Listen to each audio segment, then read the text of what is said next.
Maximum হচ্ছে shipping agency গুলা সেখানে আমাদের প্রতিবেশী দেশ দ্বারা নিয়ন্ত্রিত।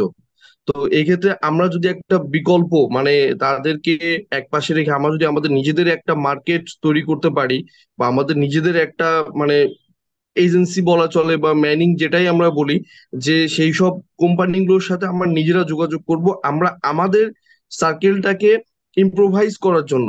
যে দেখা গেছে যে বর্তমান যেই মানে রিসেন্ট যে অ্যাক্সিডেন্ট গুলো ঘটেছে সেগুলো যদি আমরা পর্যালোচনা করি, সেখানে দেখা যায় যে ম্যাক্সিমাম গুলোই হচ্ছে, সবগুলো হচ্ছে দ্বারা হয়েছে ইন্ডিয়ানদের দ্বারা। এখানে কিন্তু যে একটা সিঙ্গেল বাংলাদেশি অফিসার বলেন, ইঞ্জিনিয়ার বলেন, বা কোনো ক্রু বলেন, আমাদের কিন্তু সেরকম কোনো ব্যাড রেপুটেশন নাই।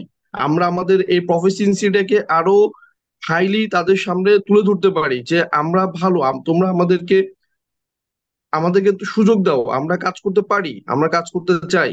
তো এটা যখন আমরা করতে পারবো, আমি মনে করি যে মালয়েশিয়া বা সিঙ্গাপুর বা চায়না বা দুবাইতে যে অন্যান্য যে কোম্পানিগুলো আছে, এই কোম্পানিগুলো তখন আমাদের থেকে আরো বেশি করে নিতে পারবে। বর্তমানে তো শিপিং কোম্পানিতে যারা জাহাজে চাকরি করে ম্যাক্সিমামই তো সব ইন্ডিয়ান। 85 জন ইন্ডিয়ান হলে তার ভিতরে হয়তো বা 2-3 জন অন্য ন্যাশনালিটির থাকে। তো আমরা যদি মালয়েশিয়াতে একটা বেস করতে পারি, একটা স্কুলিং বা একটা নেইবারিং একটা ফাউন্ডেশন করে, সেইখান থেকে আমরা চাইলে একটা শিপিং কোম্পানি বা এজেন্সিও স্ট্যান্ড করতে পারি। যে স্ট্যান্ড করলে সেখানে তখন একদম। আমরা নিজেরাই নিজেদেরটাকে রান করতে পারবো। আমরা যে সবাই সবসময় সেল করতে হবে এমন তো কোনো কথা নেই। আমরা ভ্যাকেশনে আসলাম, বা যে সেল করতে চাইলো সে সেল করতে গেল, যে চাইলো যে সে অফিসে বসলো, একজন আরেকজনের সাবস্টিটিউট হইতে পারবো, যেটা অন্য কোনো কমিউনিটি থেকে এসে করা কিন্তু স্যার সম্ভব না। আর সেক্ষেত্রে আমরা যেহেতু সিঙ্গাপুরের কাছাকাছি থাকবো, জাস্ট 20 মিনিট 30 মিনিট ডিস্টেন্স, তো আমাদের মনে হয় যে আমরা এই জিনিসটা যদি স্কুলিং অ্যান্ড গুড নেইবারিং দিয়ে শুরু করে আমরা একটা জায়গায় যেতে পারি, সেক্ষেত্রে আমাদের মনে হয় যে আমরা আলটিমেটলি বাংলাদেশেরই উপকার করব, বাংলাদেশের মেরিন কমিউনিটিরই উপকার করতেছি আমরা স্যার। কারেক্ট, তোমার কথা ঠিক, একদম ঠিক। এবং এটা শুরু করতে হবে তোমাদেরকে। যেমন আমরা একটা লেভেল থেকে উপরে চলে গেছি, তোমাদের আমাদের লেভেলে চেয়ে তোমরা এখন এটা শুরু করতে পারবা। তোমরা যখন এখানে আসবা, তোমরা প্রপোজাল দিবা, স্যার আমরা এখানে করি এখানে করি। আমাকে একজন বললো বাংলাদেশে কতজন মেরিন অফিসার এবং ক্রু আছে, তাদের সমস্ত সবাইকে নিয়ে নিবে। তাদের কোম্পানি এতই বড়, মানে আমি বলতে চাচ্ছি ইন্ডিয়ান কেন যাচ্ছে জানো? এক এক একটা কোম্পানির 700 থেকে 900 জাহাজ আছে।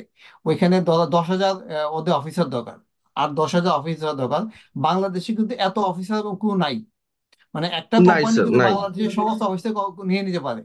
তুমি যদি একটা কোম্পানিকে প্রপোজাল করো যে বাংলাদেশে 500 অফিসার আর 4,000 5,000 ক্রু আছে, তুমি বললে আমার একটা কোম্পানি তোমার সবাইকে নিয়ে নিবে, তুমি আরো নিয়ে আসো। মানে আমি বলতে চাচ্ছি তুমি যখন কোয়ালিটি দেখাতে পাবা। আমি একটা গ্রিসের একটা কোম্পানি কথা বলি। আমি একবার কোরিয়াতে গিয়েছিলাম সার্ভে করার জন্য, তখন গ্রিক সুপারটেন্ডেন্ট আমাকে বললো, সে আমাকে জানে না আমি কোন দেশ, সে আমাকে বললো জানো বাংলাদেশিরা খুব ভালো। আমি একটু অবাক হইলাম, সে আমাকে চিনে না, সে ডোন্ট নো আসে আমি কোথায়, আমি সিঙ্গাপুর থেকে গেছি। বল কেন? জানো বাংলাদেশিরা মানুষকে খুব হেল্প করে। তার গ্র্যান্ডফাদার গ্রিসে ফার্ম আছে, ওখানে হেল্প করে। তখন বললো তাদের কাজ দেখে আমি চিন্তা করলাম আমার কোম্পানিতে আমি বাংলাদেশি অফিসার নিব। তখন গ্রিস অফিসে হয় প্রোটেস্ট করলো যে না না, বাংলাদেশি তো আমি দেখি নাই কখনো। বললো না, প্রথম নেও, 3 জন 5 জন নাও। তখন 3 4 জনকে নিল।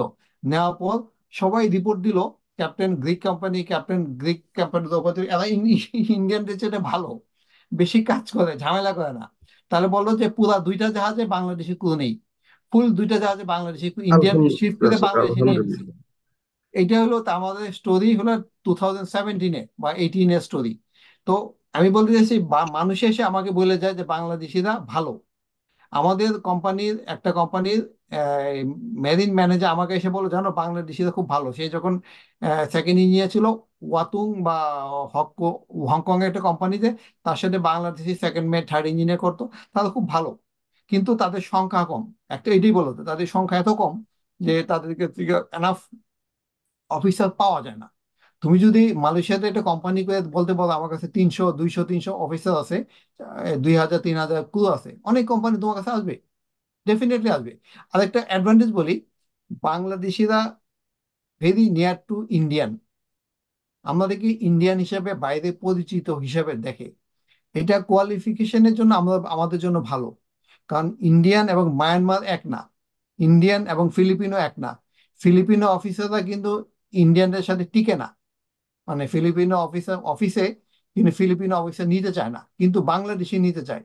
তারা বলে Bangladesh is more like Indian officer, তারা দেখেন টক গুড, ইংলিশে কথা বলতে পারে, তার অ্যাটিচিউড ভালো, তারা মোর ট্যালেন্ট দেন ফিলিপিনো অথবা বার্মিজ অফিসার, যেতে মানে অফিসের জন্য, শিপে না, অফিসের জন্য। তো আমরা একটা অ্যাডভান্টেজ আছে, we look like Indian, but আমাদের যদি আলাদা একটা এন্টিটি তৈরি করতে পারি, আমাদের অনেক অফিসারের যদি জাহাজে পাঠায় ভালো রেপুটেশন তুমি তৈরি করতে পারো, তোমার কাছে কোম্পানিগুলো তোমার কাছে চলে আসবে, মালয়েশিয়াতে আসে আইসা তোমার কাছে নিতে যাবে। ইভেন মালয়েশিয়ার ভিতরেই অনেক জাহাজ আছে যারা অফিসার নিয়ে আসে ফিলিপাইন থেকে, বার্মা থেকে, তারাও তোমার কাছ থেকে নিবে। মালয়েশিয়াতে যে অনেকগুলি কোম্পানি আছে, মেবি ফিউ হান্ড্রেড শিপ মালয়েশিয়াতে, কয়েকশো জাহাজ আছে মালয়েশিয়াতে, ওরাও তোমার কাছ থেকে নিবে। কারণ তোমার অফিস যখন জোরবদ্ধ থাকবে, তখন তাদের ফিলিপাইন থেকে নেওয়ার চাইতে তোমার কাছ থেকে নিতে যাবে।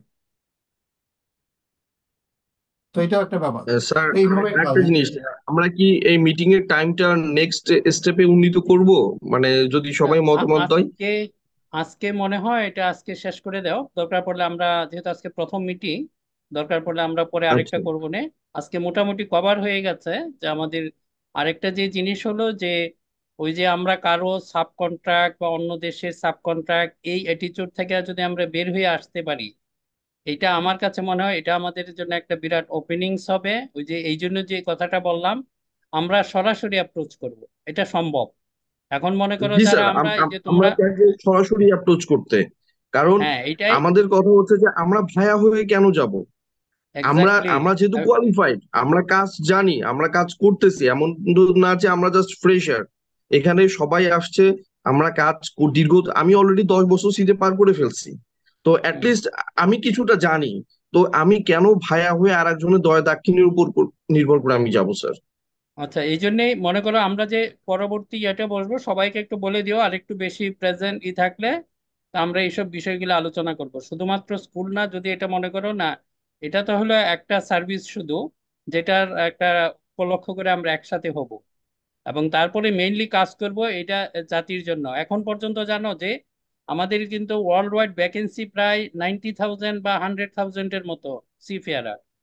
তাই আমরা যদি এটা জি স্যার। সামান্য কিছু দিতে পারি, এখানে আমাদের অবস্টাকলটা কোথায়, কিসের জন্য আমাদের ছেলেরা বেকার থাকে, এটা নিয়ে যদি আমরা গবেষণা করি, আমরা যদি সেভাবে অ্যাপ্রোচ করতে পারি, ইনশাল্লাহ এটা সম্ভব। আমরা এর মধ্যে 10-20 হাজার ছেলেকে যদি তুমি এখান থেকে ওরূপভাবে করতে পারো, এটা তো একটা বিরাট শক্তি হবে। এবং তোমরা এটা নিয়ে চিন্তা করো, আমাদের যতটুকু সম্ভব আমরা হেল্প করব, আমরা অ্যাসিস্ট করব। তা পরবর্তী যে মিটিংটা, এটা তাহলে আবার আরেকটু, এটা তো একদিনের নোটিশ ছিল, একটু বইলা হয়তো আরো জি বেশি স্যার। সংখ্যক প্রেজেন্ট থাকলে এটা নিয়ে আমরা আরো ডিটেল ডিসকাশন করতে পারবো। আচ্ছা, তাহলে স্যার পরবর্তী মিটিং আমরা অ্যাটলিস্ট 2 দিন আগে নোটিশ দিয়ে দিব। সেইভাবে আমরা দুই প্রিপারেশন নিয়ে তিন দিন আমরা আগে, অ্যাটেন্ড হ্যাঁ, করার চেষ্টা হ্যাঁ, করব। 2-3 দিন আগে নোটিশ দিয়ে দিও, তাহলে হয়তো অনেকেই থাকবে। বা আজকে এটা যদি রেকর্ড করে রাখো, এটাও দিয়ে দিতে পারো, এগুলি শুনলো। জি, অলরেডি একজন রেকর্ড করছেন। তো আমি আশা করব, ওনাকে রিকোয়েস্ট করছি মিটিং এর মাধ্যমে আপনার রেকর্ডিংটা হলে আমাদের গ্রুপে এটাকে দিয়ে দেওয়ার জন্য, যাতে পরবর্তীতে যারা জাহাজে আছে বা যাদের ইচ্ছা ছিল মিটিং এ অ্যাটেন্ড করতে পারে নাই, তারা যেন ওই মিটিং এর আউটকাম গুলো দেখে নিতে পারে আর কি। জি জি, আমি দিয়ে এটা দিব ভালো দিয়ে দিব। হবে, এবং পরবর্তী সময় যেন আরেকটু বেশি থাকে, উপস্থিত হয় আর কি। আচ্ছা, আমি আরেকটা জি জিনিস স্যার। বলি। এখানে মালয়েশিয়া জি এবং স্যার। সিঙ্গাপুরে, স্পেশালি সিঙ্গাপুরে অনেক সার্ভিস রিলেটেড জব আছে। সিঙ্গাপুরে ডেলি প্রতি মাসে জাহাজ আসে at least, I don't know, maybe more than 3,000, 3,000 জাহাজ আসে। তারা সার্ভিস করাতে চায়, তারা সিঙ্গাপুরে সার্ভিস করাবে। তো যারা মালয়েশিয়া থাকবা, তারা জাহাজের সার্ভিস ওরিয়েন্টেড জবগুলি করতে পারবা। You can do the same thing in from Malaysia Singapore both side. তো এরকম আগামী আগামী টপিকসে আমরা আরো আরো কিছু নিয়ে আলাপ করবো। সবাইকে বলে দিবা যে আমরা আরো আরো কিছু আলাপ করবো। আসলে দেয়ার দ্য লট অফ অপরচুনিটি। তোমাদেরকে এই একটু কমফোর্ট জোন ভেঙে ডিসকমফোর্টে আসতে হবে। কমফোর্ট, এখন বাংলাদেশে যারা আছে, আমরা সবাই কমফোর্ট জোনে থাকি, খাওয়া দাওয়া করি, ঘুমাই, উঠে আবার যাই, আবার জাহাজে গিয়ে আমিও ছিলাম তোমার মতোই। জাহাজে গিয়ে আবার জাহাজ থেকে যখন আসি, তখন একদম সুপার কমফোর্ট, মানে 3 মাস 4 মাস 6 মাস কিছু করতে হয় না, সবাই করে দেয়। তুমি সকালে উঠে শুধু চা খাইলা, নাস্তা করলা, দুপুরে ভাত খেলে ঘুমাই গেলা, আবার রাতে ভাত খেলে ঘুমাই গেলা। এই কমফোর্ট জোন থেকে যদি আমরা বের হয়ে আসতে পারি, তুমি মালয়েশিয়া বাড়িগুলি হয় কি জানো, বাংলো টাইপের বাড়ি। তুমি ঢাকাতে গুলশানে যেসব যে টাকা দিয়ে ভাড়া নাও, সেই টাইপের সেই টাকা দিয়ে তুমি এটা মালয়েশিয়াতে দোতলা অথবা তিনতলা বাংলো বাড়ি ভাড়া করতে পারো, রেন্ট নিতে পারো উইথ গার্ডেন।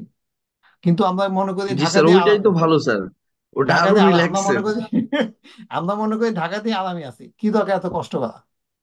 কিন্তু যদি একবার চলে আসো দেখবা যে ওয়ার্ল্ড ওয়াইডই এরকম, মানে একটু কমফোর্ট জোন থেকে বাইরে আসতে হবে। তোমরা আগামী সাকসেস মিটিং এ লাইস সবাইকে always out of comfort zone sir. হ্যাঁ, অলওয়েজ আউট অফ কমফোর্ট জোনে থাকবা, দেখবা যে অনেক অপরচুনিটি ওয়েট করছে তোমার জন্য। মানে যারা ইয়াং, এনার্জেটিক এবং এনথুজিয়াস্টিক, যারা মানে কাজ করতে চায়, তাদের জন্য অনেক অপরচুনিটি বাইরে আছে। তো নেক্সট মিটিং এ আমরা আরো একটু ডিটেল আলোচনা করতে হবে। জি ঠিক স্যার, আছে আমাদের মনে হয় আর 1 মিনিট আছে, তো স্যার আপনি তাহলে কনক্লুড করে দেন স্যার। সালকম করে। আচ্ছা ঠিক আছে। আজকে তো এটা হঠাৎ করে হলো, তো সবাই হয়তো সেটা জানে নাই। ইনশাল্লাহ আর এগুলি তো মোটামুটি আমাদের কভার করে গেছে। পরবর্তী মিটিং এ আমরা আরো একটু ডিটেলস, কারো যদি কোনো প্রশ্ন থাকে আগে থেকে তৈরি করে রাখলে এটা ভালো, আমরা এগুলি অ্যাড্রেস করতে পারবো। আর এগুলি আমরা রেগুলার বেসিস করে যাব, মাসে অন্তত একবার আমরা বসবো। হ্যাঁ, মাসে তা একবার সবাই বসতে ভালো পারলে থেকো। ভালো।